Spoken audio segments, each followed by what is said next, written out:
जब 24 साल पहले मैं पहली बार लोकसभा का चुनाव लड़ा तो मुझे भी बेल्लारी के लोगों का विश्वास और समर्थन मिला। यह भाषण सोनिया गांधी का ऐसा कौन सा दांव था जिसके चलने से कांग्रेस की जीत सुनिश्चित हो गई और बीजेपी पस्त हो गई, क्या हम आपको बताएं? उससे पहले ये कहानी देखिए, फिर आपको बताते हैं कि ये ऐसा कौन सा दांव है। 1999 का चुनाव था। जगह थी कर्नाटक का बेल्लारी। ये इलाका कांग्रेस का गढ़ रहा है। कांग्रेस और बेल्लारी का रिश्ता जितना पुराना है उतना ही दिलचस्प भी है। दरअसल साल 1999 में कांग्रेस की अंतरिम अध्यक्ष सोनिया गांधी ने अपना पहला चुनाव इसी लोकसभा सीट से लड़ा था। इसीलिए ये सीट कांग्रेस के लिए बेहद खास है। साथ ही यहाँ पर हुई सोनिया बनाम सुषमा की लड़ाई और इससे जुड़ी कहानी भी। ये दौर बड़ा ही उथल पुथल वाला था। वाजपेयी सरकार गिर गई थी, चुनाव सर पर थे। इसी बीच सोनिया गांधी ने 2 सीटों से चुनाव लड़ने की घोषणा कर दी है। कांग्रेस ने बताया कि सोनिया गांधी अमेठी के साथ ही आंध्र प्रदेश के कुटापा से भी चुनाव लड़ेंगे। 17 अगस्त 1999 को सोनिया गांधी दिल्ली से हैदराबाद रवाना हुई। सोनिया गांधी हैदराबाद एयरपोर्ट पर पहुंचती हैं। उस समय कांग्रेस महासचिव रहे गुलाम नबी आज़ाद ने पत्रकारों को बताया कि सोनिया गांधी कुटापा जा रही हैं और वहां से नामांकन दाखिल करेंगी। इसके बाद सोनिया गांधी ने कांग्रेसी नेताओं के साथ निजी हेलीकॉप्टर से कुटापा के लिए उड़ान भरी। हालांकि हेलीकॉप्टर कुटापा की जगह कर्नाटक के बेल्लारी पहुंच गया और सोनिया गांधी ने उसी दिन बेल्लारी से नामांकन दाखिल किया। इधर बीजेपी में हलचल होना, तेज होना लाजमी था। तारीख थी 17 अगस्त, रात का समय था। सुषमा स्वराज के घर एक फ़ोन आता है। फ़ोन पर बीजेपी महासचिव वेंकैया नायडू थे। उन्होंने सुषमा से कहा, कल सुबह आपको बेल्लारी पहुंचना है। वहां पर सोनिया गांधी के अगेंस्ट आपको बीजेपी कैंडिडेट बनाया गया है। दिलचस्प ये था कि उसी दिन नामांकन का आखिरी दिन था और उसके बाद सुबह सुषमा स्वराज बेंगलुरु पहुंचती हैं और वहां से हेलीकॉप्टर से बेल्लारी पहुंची और हजारों बीजेपी समर्थकों के साथ नामांकन दाखिल किया।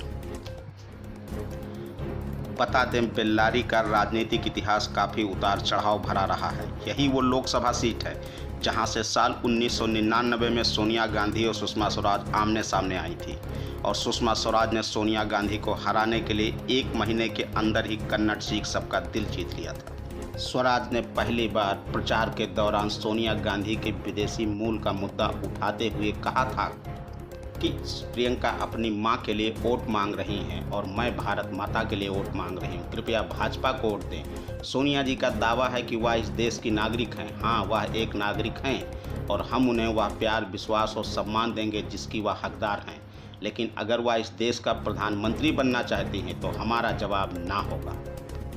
बता दें, 18 दिनों के चुनाव प्रचार में सुषमा स्वराज ने विदेशी बनाम स्वदेशी का मुद्दा उठाया। वह खुद को स्वदेशी बेटी बताती थी और सोनिया गांधी को विदेशी बहू।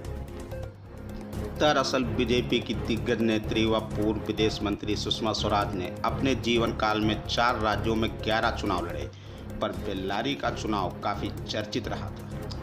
हालांकि जीत सोनिया गांधी की हुई थी। इस चुनाव का यह किस्सा बेहद मशहूर है कि साल 1999 के लोकसभा चुनाव में सोनिया गांधी के खिलाफ बीजेपी ने सुषमा स्वराज को चुनावी मैदान में उतारा था।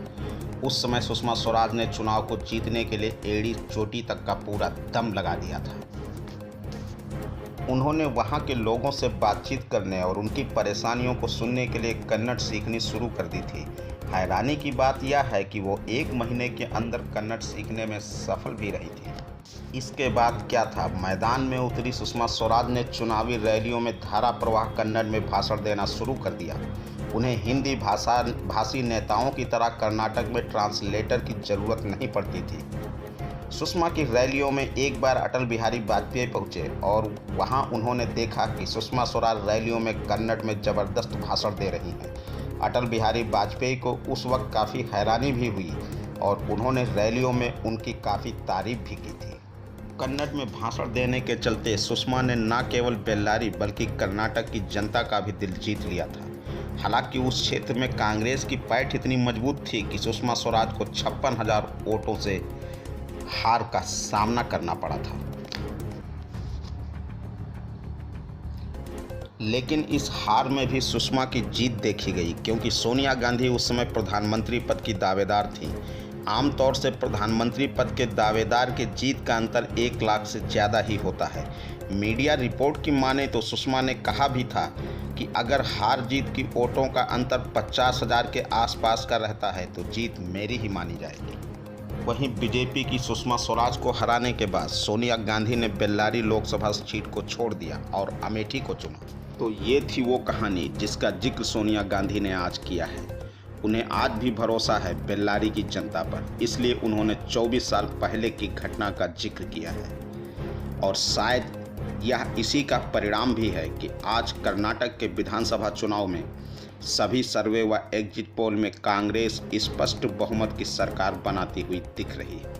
वहीं बीजेपी साम दाम दंड भेद अपनाने के बावजूद, लाख कोशिशों के बावजूद जादुई आंकड़े को छूना तो दूर, महज 2 अंकों में सिमटती हुई दिखाई दे रही है।